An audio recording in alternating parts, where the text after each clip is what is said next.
Today we're talking about the patch notes for patch 7.8 bonus as well as 7.9 the Odyssey update, and we're gonna go through this in a little more detail than in the patch notes.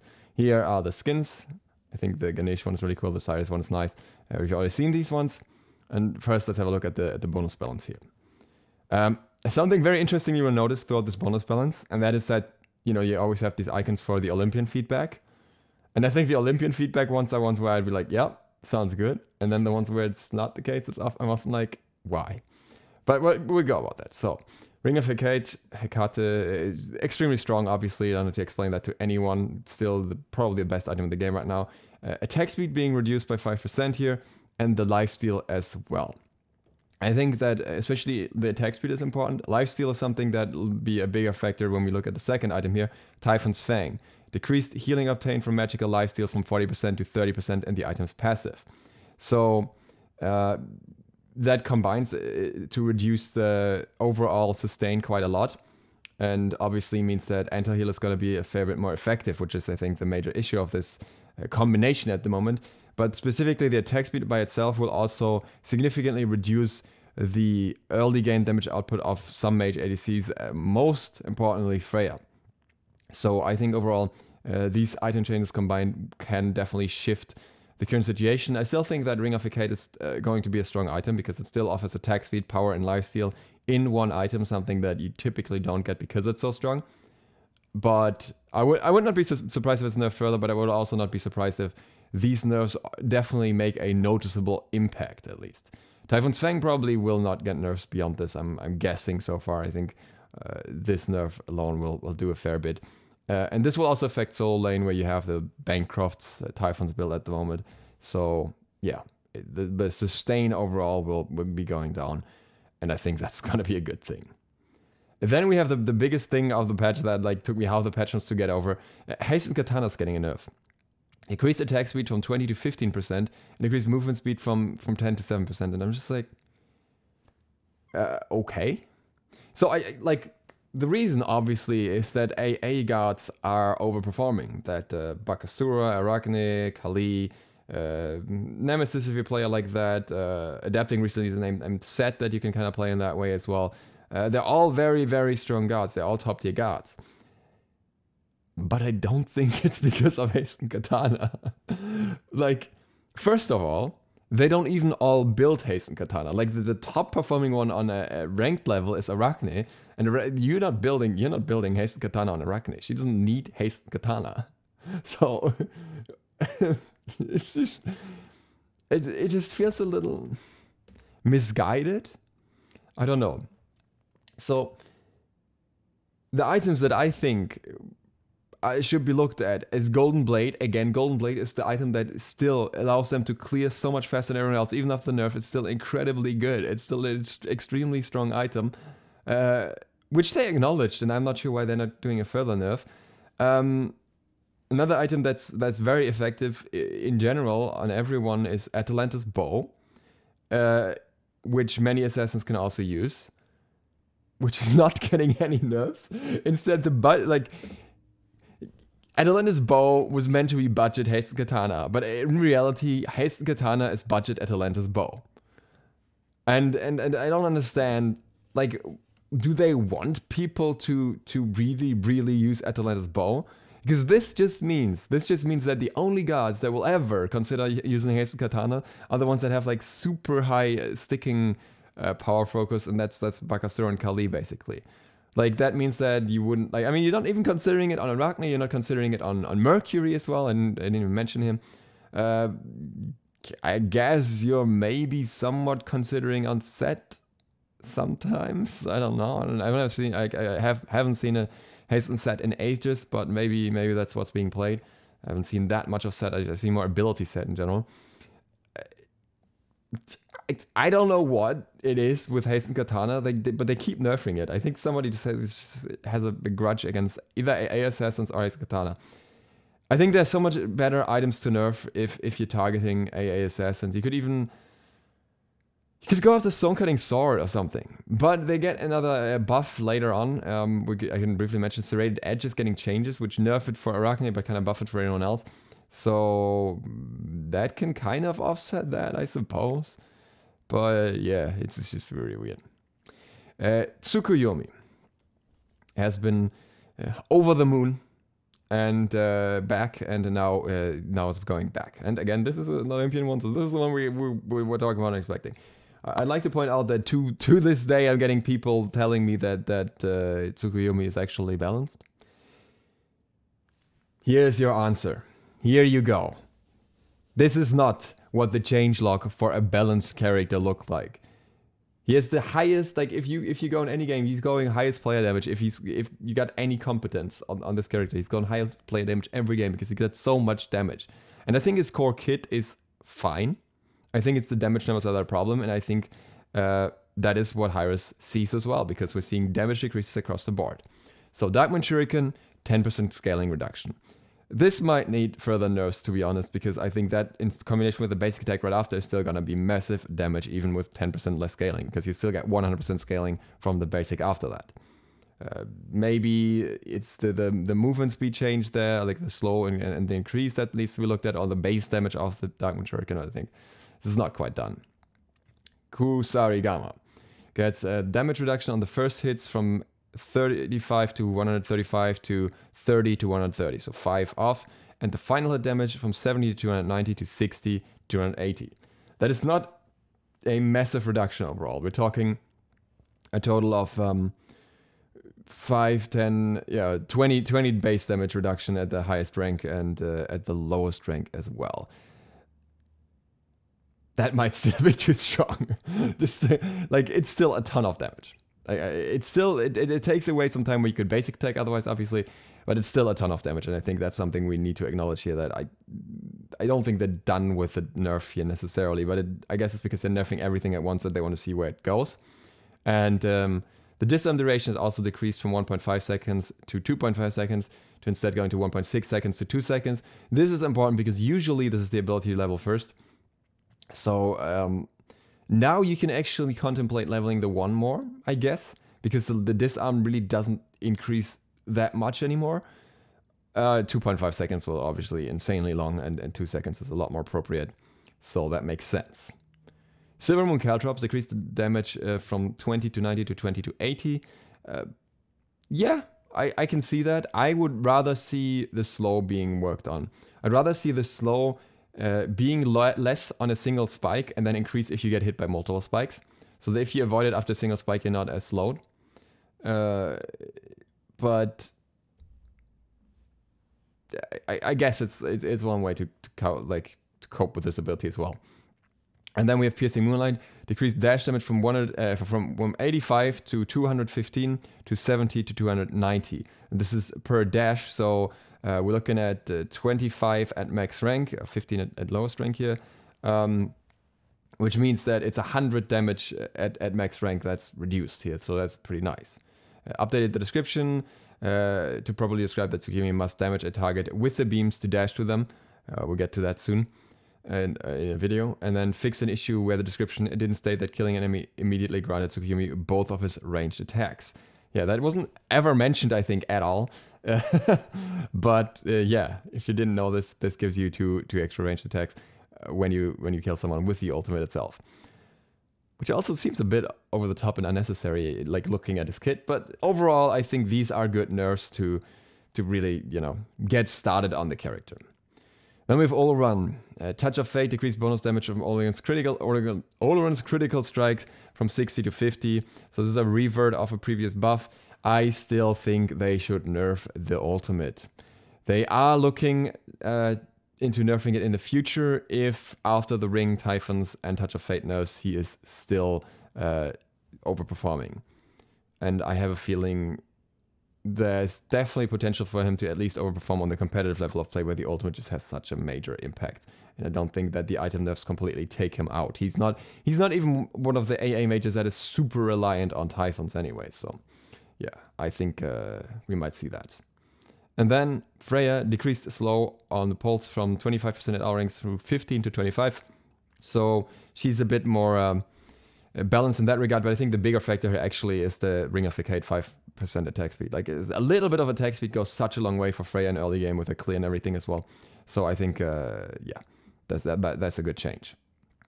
And we'll see how she performs after that. And this pulse thing is just a little cherry on top. Then we have Bakasura. Again, a god that I think is primarily overperforming because of Golden Blade. I don't really think that Bakasura's kit inherently is broken at the current point. Maybe it's a personal bias, but I don't know. I haven't even seen any like super dangerous Bakasuras in my games lately. Maybe I've just been lucky. I don't know. It I always think they kind of just have this thing against Bakasura and against AA assassins. Because like they're already nerfing Hasten Katana, and he's one of the gods that where you really want Hasten Katana most of the time. So I don't see why there's a further or like two further nerfs here at the same time. But well, the issue is supposedly that he clears too fast. Okay. So, Insatiable Hunger decreased attack speed per stack from 8% to 7% and decreased movement speed per stack from 8 to 7%. Keep in mind that Hasten Katana's movement speed is also reduced, so his overall movement speed is going to be reduced a fair bit. Regurgitate decreased slow duration from 4 seconds to 3 seconds. Keep in mind this goes in hand with his movement speed being decreased, so the enemy is less slowed and his movement speed is increased less. I think it's unnecessary. I think it's not the god that needs to be primarily nerfed. I think its items need to be targeted that affect not just him. But yeah, that's what they want to do. Arachne, Venomous Bite. This one is not an Olympian change, but this one I agree with anyways. Decreased damage per tick from 10 to 50 to 10 to 42. Meaning the overall damage goes down, like at max rank before it was 450 and now it's 402. I think that is very fair. It is a ticking ability. It's actually, funny enough, it's actually in the same damage realm as a fully charged Amaterasu mirror. I didn't know that before. So I think that's fine. I think that's appropriate, considering she still has a ton of damage anyways. Like, Arachne's gonna be fine. And then we have Persephone. Harvest, decreased magical power scaling damage from 75% to 65%, and decreased harvest slow from 30 to 20%. I think this is a good change. But the more I think about it, I don't think it's enough for Persephone. I think a big issue with Persephone remains her passive, the fact that you can't really focus her down while she does a lot of damage and she has a lot of CC. And just decreasing the damage a little bit is not gonna majorly target this overall outcome here. It's just too rewarding for her still to just do her thing and not get punished for it, because if you try to punish her, then you end up being punished by getting turned on by a dead Persephone for way too long. So yeah, I don't think it's enough. But it's good that she's on the radar and she's getting nerfs. Tersu is getting a little bit of a nerf here. Heavenly Reflection damage down from 70 to 210 to 70 to 190. 20 damage off, actually got a fair bit. And the full charge damage is going down from 420 to 380. Because otherwise it would actually be more than Arachne. So yeah, a little bit of damage off the top here, but the base rank stay the same. So the early game stays the same. It's just that in late game she does a little bit less with that. Which is okay, because in late game she has enough other things she can do well. So she doesn't really need super high damage on her too at that point, I think. I personally. And then we have Cthulhu. Descent into Madness, duration decreased from 12 seconds to 16 seconds, down to 10 seconds to 14 seconds. I think this is quite impactful. Even though often you do the most important things in the beginning of the ult, it just means that you can turn on Cthulhu quicker, that you can, yeah, fight into him quicker, and that he has a little bit less of a tool to heal his allies as well, and generally do a lot of stuff during the ult. He just has to use it more effectively. So, good change in my opinion. Yemoja, Bouncing Bubble, decreased the damage from 40 to 180 to 30 to 170. And reduce the slow duration from 1.4 seconds to 1 second. This also impacts the early game here, like with 10 damage off the bounce, which will quite heavily affect her clear on level 1 as well. And yeah, both of these changes apply to all hits of the ability, so first, second, and small bubble as well. So this is something that will overall take her down quite a notch, and she needs that. I think Yemoja, even though she's not like the best casual god, she's still an extremely frustrating god to play against, and she's a very strong competitive god. And that brings us to the Odyssey update, so to speak, 7.9. We have the skins here, actually some pretty cool ones here, actually like both of these here. The recolor is actually surprisingly good as well for Athena. Tsukuyomi skin's alright, Athena skin's alright, Zeus skin's, yeah, it's alright. Mulan's really cool, Xing Tian, in my opinion, the best skin of this patch. Like it's so funny, it's so cool. Like look at it on the patch notes as well, if, like on the video, it's gonna go up. Excalibur King Arthur, surprisingly cool as well, like a mech King Arthur, it works pretty well. And then the tier 5 Hell skin, also pretty cool. But it's not so much about the skin itself. Like it's not about Hell, but it's more about her mech, so to speak, her summoned spirits that are kind of cool. You can watch all that on the patch notes although. Yeah, we got the Odyssey Reckoning coming out at the same time as the Necropolis Battle Pass. And this time, if you buy the Battle Pass, it will actually count towards your Odyssey as well, which is pretty cool. And then you have the Voyager's Log event, which I suppose is all part of the Odyssey as well. So various free track items. Again, you can actually get the Athena skin for free. You get the announcer pack for Tsukuyomi for free, jump stamp titles, and you can get some Odyssey points. And then on the pay track, you obviously have all the skins as well as various other surrounding stuff. Spirit World level up skin, that could be cool if it's like a ghostly level up and stuff. And then yeah, we have the Odyssey, which just works a little differently this time. So yeah, so the all purchasable exclusive event items will be purchasable with gems, and each Odyssey Reckoning skin costs 750 gems. For 2 weeks after each skin's initial launch, they will discount it down to 500 gems. So if you want a skin from the Odyssey, you should buy it right away, because then it costs 500 gems instead. And Odyssey skins will come with one bonus cosmetic skin and 10,000 Odyssey points. Wait, I actually realized, is it not shown here?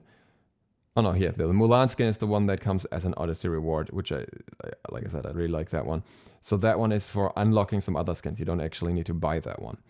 And yeah, here's the entire progression. I don't think most of you are that interested in how exactly it'll work. I'm just gonna leave it open for a second. You can pause here, or you can just go on the tab for that.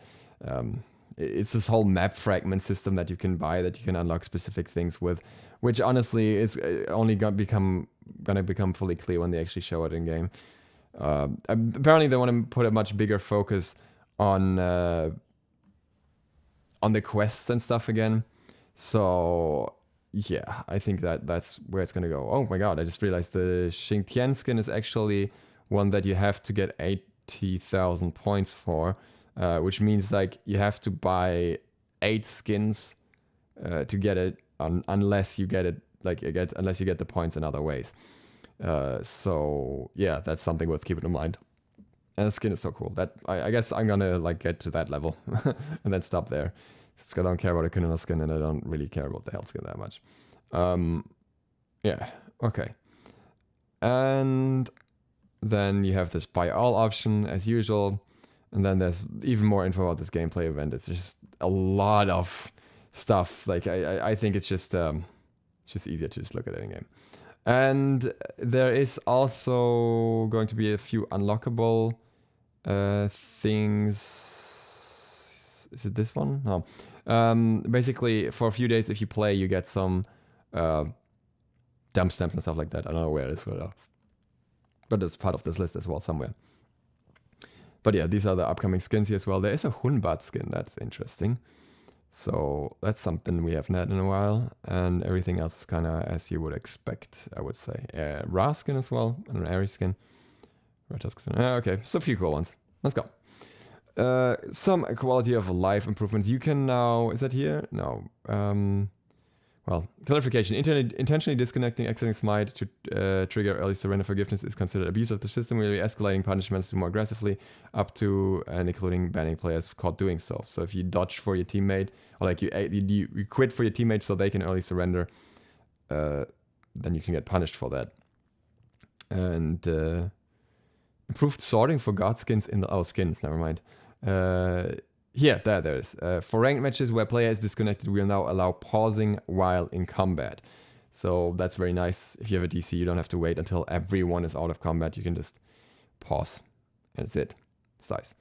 Then there's some fixes for Tsukuyomi.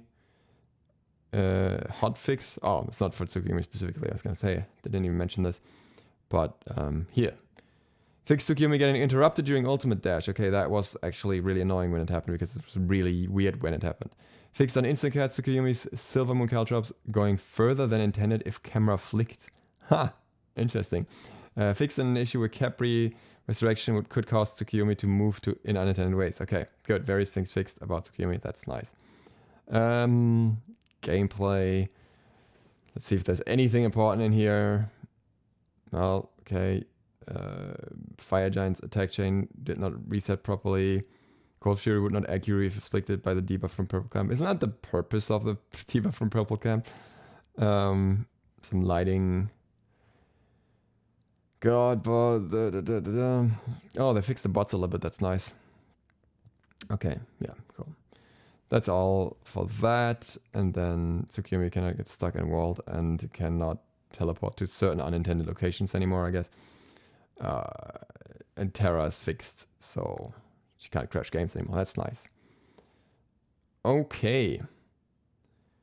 Jesus. Oh, is that where they... Oh, yeah.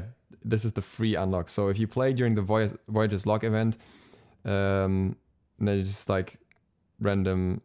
Oh, no. Okay, it's just play one game every single day. Okay. If you just play one game, then you get a loading screen, avatar, jump stamp, death stamp. Okay, so if you care about those gimmicks, then you can get those. Okay. Centaur in Conquest is getting reworked because it's super annoying, and I'm really glad they're doing this. So this ability is getting renamed to Charged Thrust. The Centaur now uses Charged Thrust as his fourth attack. The range is significantly decreased from 25 to 15. But the wind-up time is also decreased by 25%. So this means you can pull it out further because it only happens after the fourth attack. I'm not entirely sure how the thrust works. If he's gonna thrust forward the same way as before, if he's gonna charge forward because charge thrust. Either way, it sounds like it's gonna be less annoying, and yeah.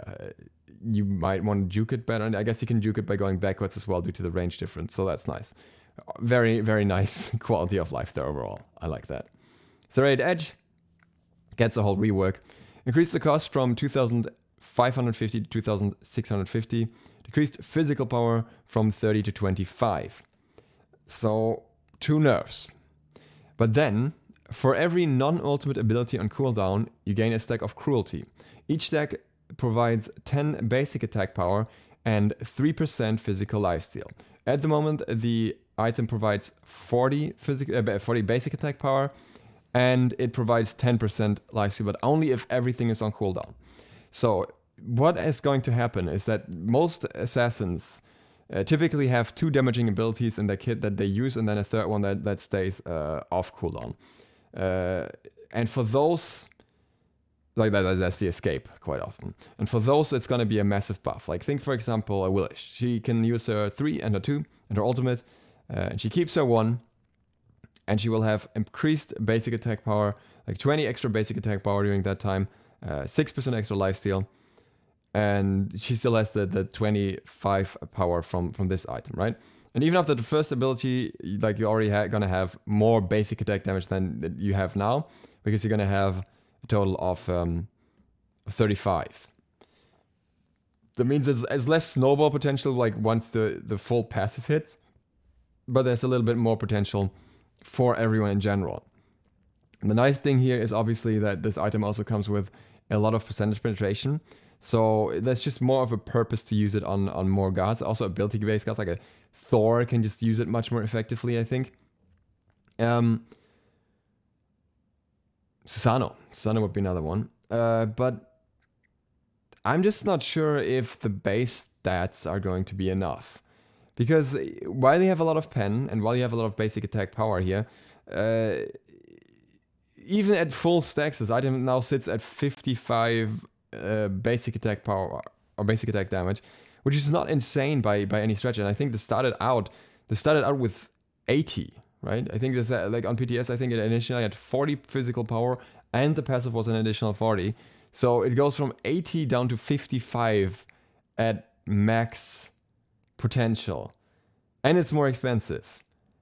And it's like, yeah, it's just a pen option really, and I can see it maybe competing with Titan's Bane, but even that's a big maybe. Like, let me pull that up real quick. Let me actually check that.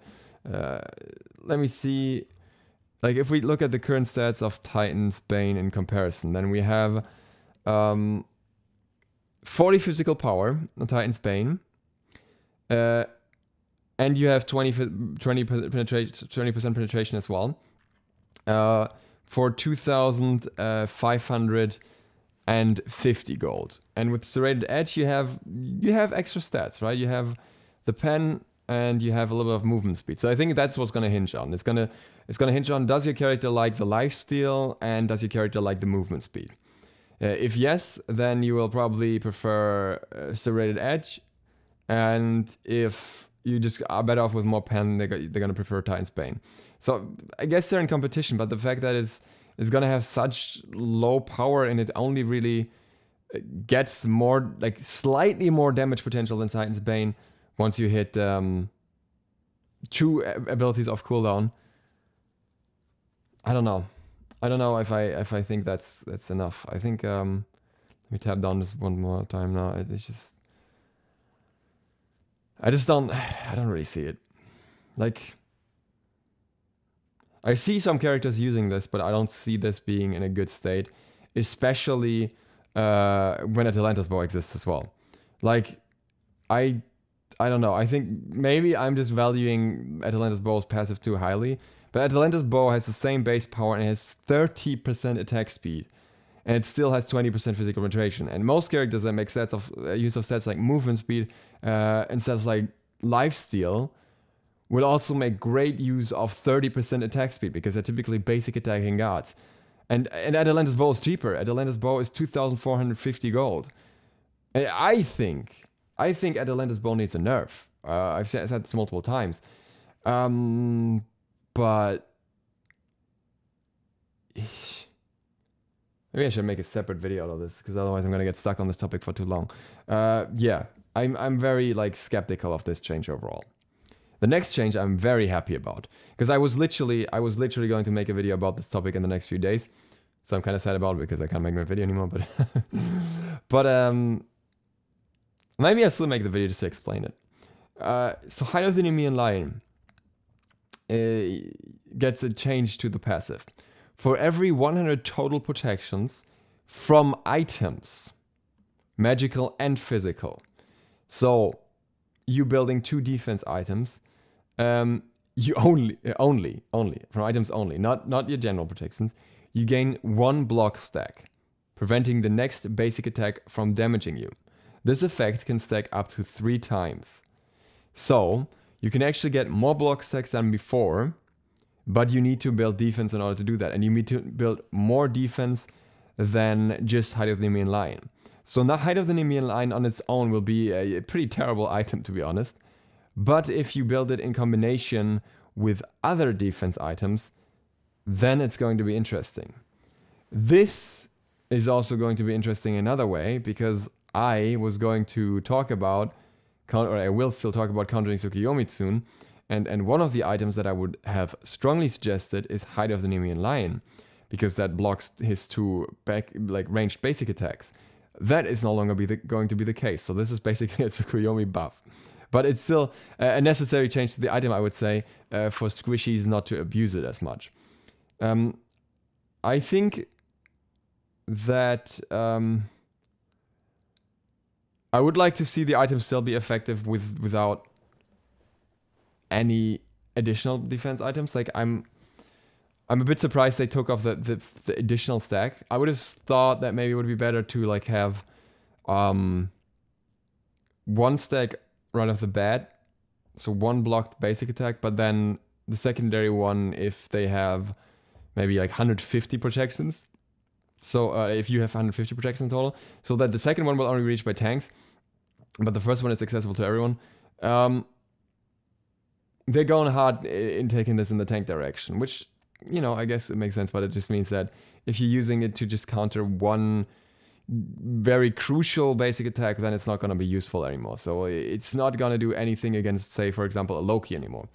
And that, I think, is important, even though he's going to get reworked soon anyway. So I think it's a good change. I think it's definitely better than the current state because it's just too strong on squishies. But it's a bit awkward in like not being useful as a single defense item at all, which I think it's like atypical for items in Smite in general. Like typically you don't need another item to make an item work. Then we have Charged Bow. Bonus damage now has 30% basic attack power scaling. This is incredibly interesting to me because I think this could be used in very interesting ways as a start now. But we'll have to see if that's enough actually. Because at the same time, well, you would still need something beforehand to even scale with. So, but I like it as an early game item choice. Maybe like after boots or something. It could be very interesting if this somehow works. I don't know. I think that Oboe is still such a strong item anyways that I don't really think that tier 2 needed a buff, but it's what it is. It's just I think that other items are just favored at the moment. I think just that other hunter items are way too strong. And I can mention at this point, I don't understand why hunter items are not getting targeted. I think they're just way too focused on the fact that mage ADCs are overperforming. But then you have items like Fail Not existing. And if Fail Not, I'm telling you, if Fail Not was on Assassins, it would already be nerfed so hard. Because Fail Not as an item is so incredibly good stat-wise. And there's enough hunters that can make great use of it as well. It's like a Jolten's Wrath on steroids. Like, it's Jolten's Wrath with crit that also works against tankier targets later in the game. I mean, it works better against tankier targets, but it still works well enough against squishies as well. I don't know how it's allowed to exist like that. And yeah, hunter bias, I swear. So, and anti-AA assassins, pro-hunter bias. And then we have Ekival. Increased buff and debuff duration from 3 to 5 seconds. Because it kind of has to match Hecate, which I think is fair enough. I think Ekival can have some love. It's not exactly a favorite item at the moment anyways. Karen's Coin gets multiple changes. Decreased the cost from 2,600 to 2,500. Added 7 HP 5. And Evolved Karen's Coin has increased HP 5 from 28 to 35. And MP 5 from 20 to 35. Fair enough. I think the item was not used that much, and I think just giving it a bit more potential here and there is nice. I'm wondering about something here. I actually have to make sure I remember that correctly, because I'm pretty sure... let me check that. That was hard to find. Yeah, I was gonna say, I'm pretty sure you get extra movement speed from this. And that's going to be weird, seeing this next change. Karen's Coin gives you extra movement speed, though you know you need to be like participating in fights for that. Doom Orb is getting a buff, and this is beautiful. This is beautiful. Thank you for including the word Doom Orb.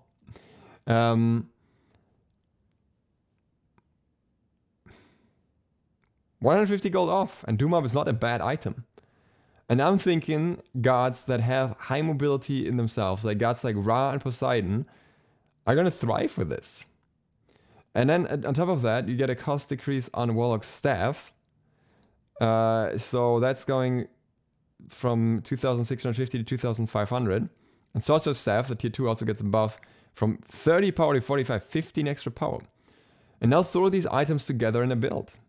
You have a high health, high mobility character. You add some pen items, obviously. You have half a percentage pen covered, though. With a ton of damage. And yeah, you obviously don't have the lifesteal, but I think that this combination of items that they're buffing is a very dangerous mix. Especially when we get down to the Ra buff as well. I don't know if I'm a fan. Like... immobile mages, or like mages that rely on movement speed rather than mobility abilities. I think I'm gonna have a field day with extra health and extra movement speed items, or like movement speed items that work better than before, and then also getting buffs. Bulwark of Hope increased 30%. Increased percentage HP threshold where the shield triggers from 30% to 40%, so you get a bit earlier. I think that's good. Gonna proc a little bit more often. Though it's obviously easier to bait it out that way, so. Heartwood Amulet increased magical protections for allies in the aura from 15 to 20. Very good. I think that item was underwhelming. And I think especially with how dominant mage characters, mage ADCs in general are at the moment, I think that's a very fair buff here. Pestilence increased health from 200 to 250. This is huge because stat-wise, I think Pestilence is always a little bit underestimated and underrated because it offers a lot for what it is. And Contagion gets the same thing, 100 health up to 150 health. So I think these guys are going to see a lot more use now because it's just the efficiency of the items that's going up a lot. And then obviously they still have anti-heal, even though I know a lot of players think that their anti-heal is not enough. Mystical Mail also gets a buff, decreased the cost from 2,450 to 2,350. 100 gold off, nothing crazy, but it's cool because it might just bring it a little bit closer to meta. Like, Mystical Mail is always like at a tipping point. Like, it's either full meta or it's not meta, basically. And maybe this will just bring it into a little bit meta. Then we have Artemis, Vengeful Assault. Artemis now cleanses herself of slows and becomes immune to slows for 0.6 seconds when activated. Fair enough, we'll see how this one goes. I'm okay with this on Artemis, personally. Baba Yaga, Baba's Brew decreased cooldown from 16 to 14 seconds. I think it's actually crazy that she's still getting buffs, but yeah. There you go. I mean, I think she's strong enough, but yeah, I'll play Baba. That's all I'm saying. Especially with, again, you also got where you can definitely make a good use of Warlock's Staff, especially. So yeah, that's buffed and she's buffed, so go wild.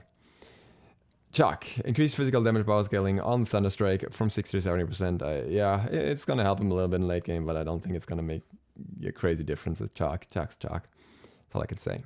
Chang'e, increased base HP from 375 to 410, and increased HP scaling per level from 70 to 80. That one I think is quite significant. I think that's actually interesting. I think I like these changes. I think that's pretty solid overall.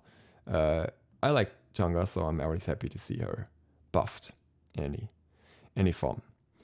Guan Yu, Talua Soul increased damage per tick from 55 to 60. Oh, I wanted to look this up as well. I wanted to see how much total damage that ability has, because I'm actually not sure how many ticks it has. I think it's like 9 or something.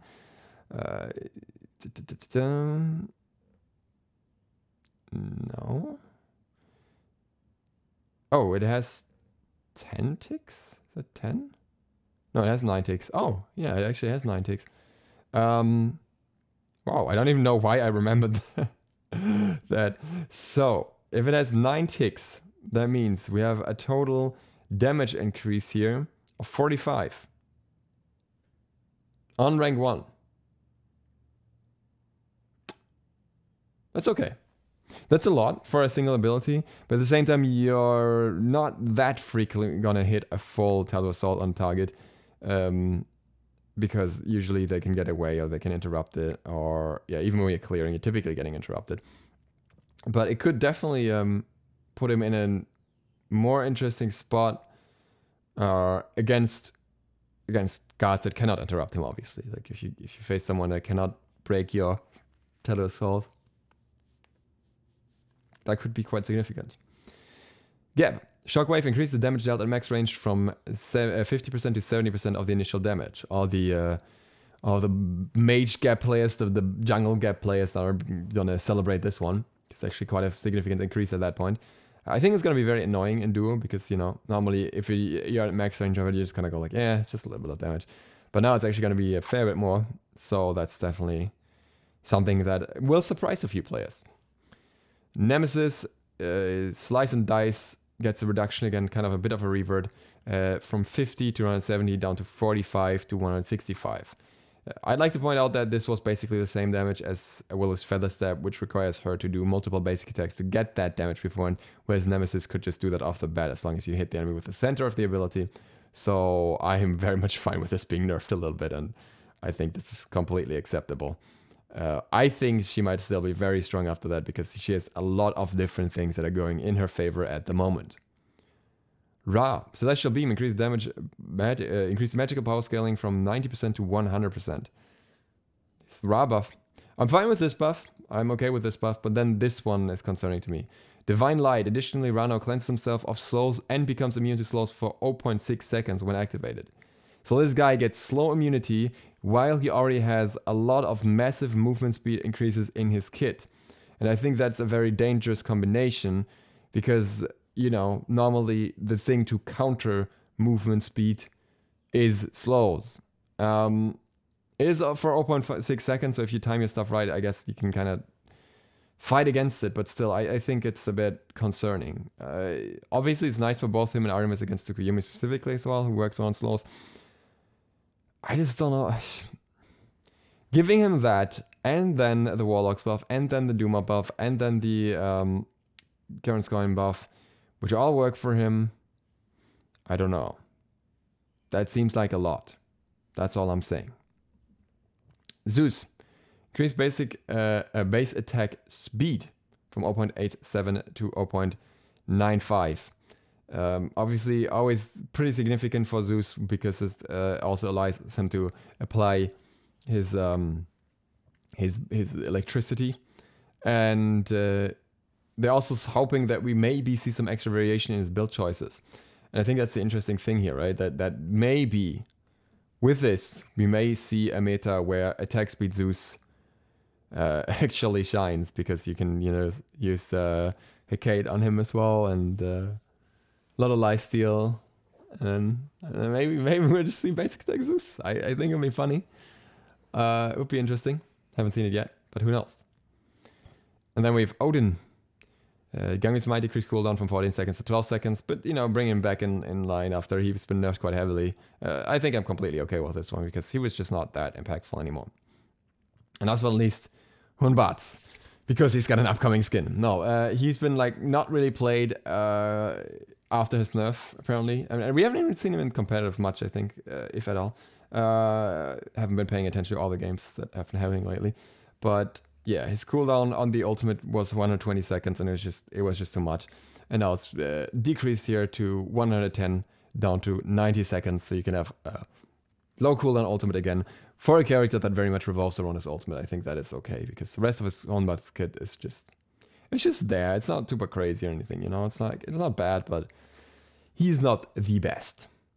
And that's it for this patch. A lot of guard changes actually. Nothing like super big this patch, like new guard stuff or anything like that.